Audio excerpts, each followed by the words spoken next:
Today I want to talk about a common phenomenon that's found with people in the fitness community worldwide. It is simply tracking activity or paying attention to activity rather than tracking outcomes or paying attention to the things that you need to do to get the outcomes. So therefore you're tracking the outcomes. It's a very common thing you find in the fitness community. So here you have people who are zealous and active, committed to this cause or this fitness journey, but they are just misplaced in their priorities. So you have someone who will tell you that I do 1,000 sit-ups every day, right? And he has been doing this for a year, for instance. But at the end of the day, he still has bubble gut, so to speak, right? He's not looking at the fact that he's not getting any results. He's just looking at the fact that he's doing 1,000 sit-ups every day and he's happy with that. That is his reward. You have someone who says, oh, I run 5 miles every day. But what exactly are you trying to achieve? What is your objective? You know, the person is still not in the weight class that they want to be, still above the BMI that they are supposed to be in, for instance. I'm just giving an example here. But the person is just, telling you how they run 5 miles every day and all of that. So they measure, they track their activities rather than tracking their outcomes. What's the real difference here? It's very simple.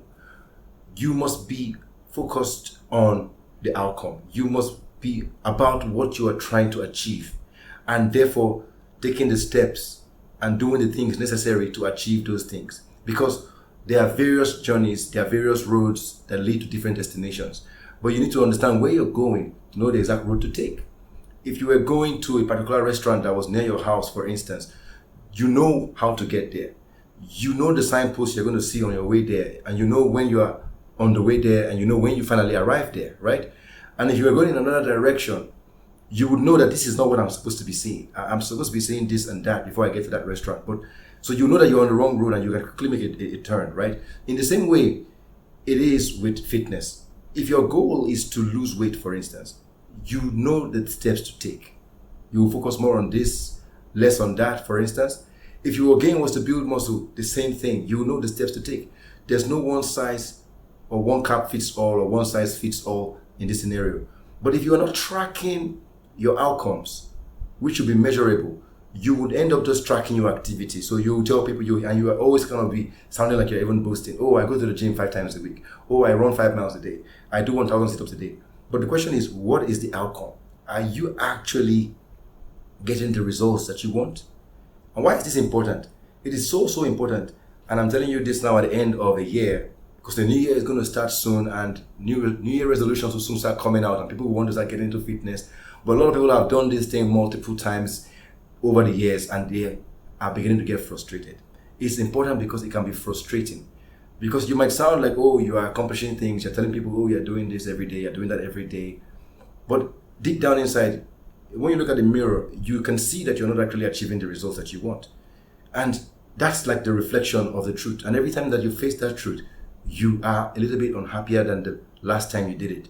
So it's a frustrating experience. Whereas it's a rewarding experience when you see yourself actually getting nearer your goal. You understand? So there must be a goal. In fitness, there must always be a goal. You cannot have a fitness program without a goal. There must be a goal. And that goal must factor in where you are and where you want to be and what you need to do to get there. So just like I gave an example with the restaurant, there are things that you must do.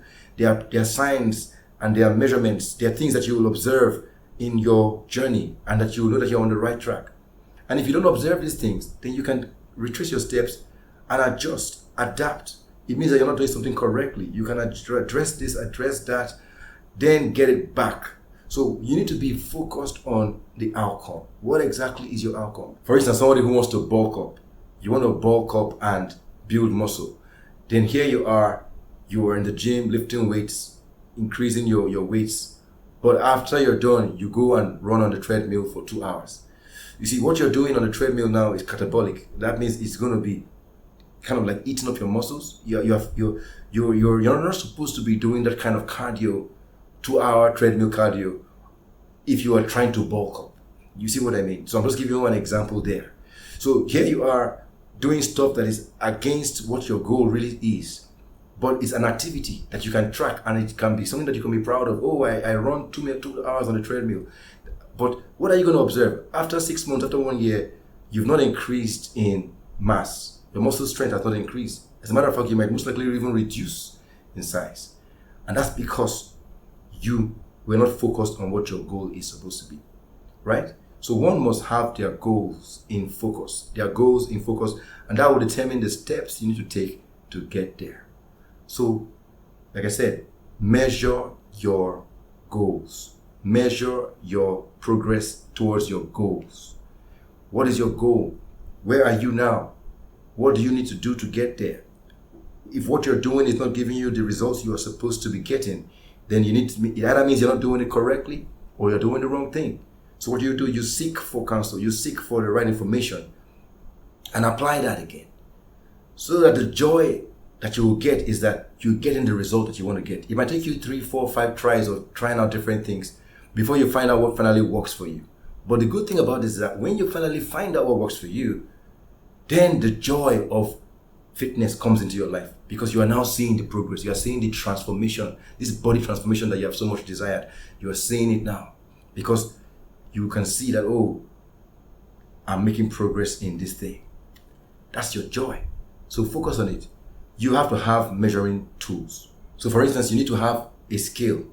If you are trying to lose weight or gain weight, you need to be able to say, okay, I am at this right now, and in 6 months' time, I want to be at that weight. I want to have gained 5 kilograms of muscle. Or I want to have lost 10 kilograms of fat or whatever it is, and be able to track yourself. So if I'm going to get something in 6 months, then I need to track it in little bits. So that means in a month, I should have lost this part. And you're tracking it, right? And you're watching and you're seeing. So if you're not getting the results after 1 month or 2 months, then you know that you're not going to get the results in 6 months. And then you adjust back and see what you need to change and then put it in place and see the results. That's the only way to go about this thing. That's the only way to have joy in fitness. Then there will really be joy, like I said. So the new year has come. Don't be one of the people who will start a new year resolution that they can't fulfill because they're not doing the right things. They're focusing on the activity. Itemize your goals. Set realistic goals. It's going to take time. It's never going to be something that you can just achieve in 1 month or in 2 months. It's going to take time. So fitness should become your lifestyle. It shouldn't just be something that you just jump in and jump out of. It's a health lifestyle. And fitness will be part of that regime that will get you that outcome eventually, right? So that's just the summary of what I'm trying to tell you today. It's such a simple thing, but it's such a common phenomenon, like I said, in the fitness community. Every gym you go to, you're going to see people that are in this situation. They have been in the gym for 3 years. They have not changed. They've not really seen any change in the direction that they want to actually see it.